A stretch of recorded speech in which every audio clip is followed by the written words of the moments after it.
hate all white people. White people are rotten, and black people are just like them, because you've made them just exactly like you. They walk like you, they talk like you, everything they do is like you. They want to be you so much. They love your woman more than you do. They know your mind better than you. They wear your clothes. They've even learned to wear your shoes. You take them out of the jungle, and you want to make them into a man. Why couldn't it be left to be God? Why do you want to make them into a man? In the jungle, they were God. Over here, everybody thinks them old black people are just dumb old colored folks. But they're not dumb old colored folks. They're very smart. They're very aware. And their capacity for fear is 3 times what yours is. Now, I'm going to start this off with Charles Manson, because a lot of people believe that Charles Manson was a die-hard racist. But Charles Manson was trained in 1965 in San Quentin Penitentiary along with a guy named Joseph Sinque. Now, they was trained by a CIA director of MK Ultra, mind control specialist. And what he ended up doing was telling them, when you go home, Charles, you're going to go form an army of white people. And Joe, you form an army of black people. And when y'all get out, you go over there and y'all start this shit. Y'all set this shit off. Start the war, the race war. Now, mind you, that's not the ideology of the all-knowing, all-wise, right and exact, righteous God, because that is unrighteous and it is a form of divide and conquer. So what did they do? Let's look at the whole Manson scenario, and in the midst of this, I'll be touching on Joseph Sinque, because the consequences are different based on privilege. And it's a reason for that too, which is a whole nother thing, the divide and conquer and the military nature of this doctrine known as white supremacy. White supremacy is not an ideology, it's a military strategic doctrine. Now, when we get out of looking at it as an ideology and look at it as a military doctrine, then we get to see that all these white people, first of all, everybody look white ain't white. That's going to be another lecture too. That's going to be who's who on the planet Earth, which is also a Malachi York follow-up where he was talking primarily about Islamic doctrine at the time. But now we are in a new phase. This is a new era, a new light. So here we go with Manson. Manson, they said that he sent 2 groups of people out on 2 different nights, and they committed what they call the helter-skelter murders in California.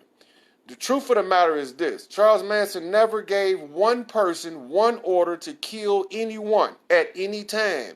Everybody that testified, if you go back and look, nobody said, Charlie said kill him. What they all said was, Charlie didn't have to say it. We already knew what Charlie wanted. How did they know what Charlie wanted? Because text told them what Charles wanted. Now, Charles was telling them about something that they called the New World Order, which was another lecture, because we've been in the New World ever since Columbus. Columbus started the New World Order. Don't be tricked into thinking that this shit is George Bush's 1990 speech and 1,000 points of light. The New World Order started when Columbus landed over here, which we'll get back to Cristo Colombo in a minute. That ain't got nothing to do with us right now. We're dealing with the leaders. So Charles Manson being, he's against the race war. He don't want that. So this is what he want. He's not with that. So what is he doing? He's exposing everything that he was told. They can't have that, because if he exposes it, these kids that he's teaching gonna go out and tell it. So they tell Charles Manson this. They say, look, man, these psychedelics will put them in an altered state, and if you maintain control of them in an altered state, they'll do whatever you tell them to do. So they gave him a shit ton of LSD to send him on these psych trips, but it had a side effect that they didn't expect, that some of them were starting to wake up. So now they really got to shut these motherfuckers up. Okay, so nobody ever said Manson gave one order. Only person ever said Manson said kill somebody was the only ones, the people who committed to actual murders, told them what Charles said. Now, none of the girls ever heard Charles give the order. Not one. Only one person heard Charles give the order, Tex. Tex was an FBI agent, not an informant. There's a difference. Informant is a civilian who feel like somebody is doing something of a nefarious nature, so they're going to go and they're going to spill the beans to the police, right? So now we got all these people looking at Charles Manson, calling him the Antichrist and the Beast. But what was Charles telling the kids? He was telling them they poisoning the water. I got him on tape. He was telling them they cutting down all of the trees so we can't breathe. It's on tape. Manson was telling them that these people that was telling him to start this race war wanted total chaos, and he named it. He said it was helter-skelter, which was a total absence of law. He wasn't with it. So what did Charles do? He gave up the information. He told it.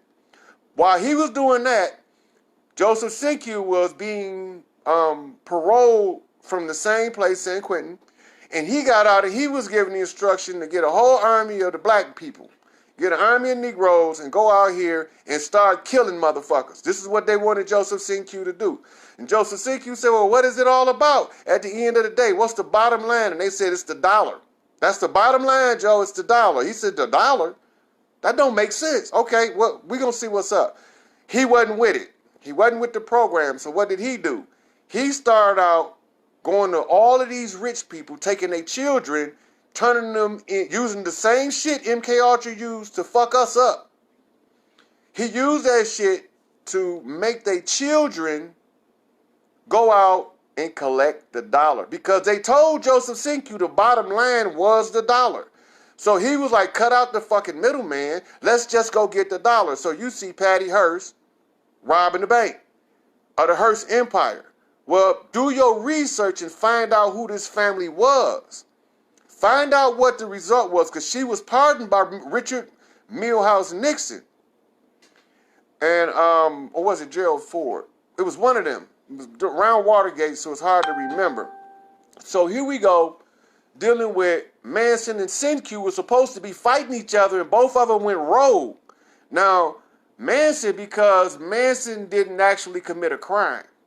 See, Manson didn't actually commit a crime according to the standard of the oppressor. So they really can't really do nothing to kill him. They want to kill him, but they can't kill him because he didn't break a law. He was accused of breaking the law, but nobody ever seen, heard, or can confirm with actual facts that Charles Manson ever gave a murder order. So Manson was our first leak in all of this. He was the first leak. He was the first insider that was given a directive and went rogue. That's why he spent the rest of his life in prison. And if he was still alive, they knew I was coming to get his ass with the rest of them, right? So then Joseph Sinque went rogue because he don't want to be involved in this race shit and this hate shit. So what did he do? What they do to him? They blew his ass to smithereens. All of this is verifiable information. It's not a secret because they can't keep it a secret. They have to tell it to you in a way to mislead the way you perceive it. In other words, you have to be actually and factually misled in order for them to get one over on you and convict an innocent man of some bullshit. Now, if any of y'all out there want to show me love, donate to my Cash App, FB Lil Film, for better videos and support. Got a lot to say, got a lot to teach. Show me love.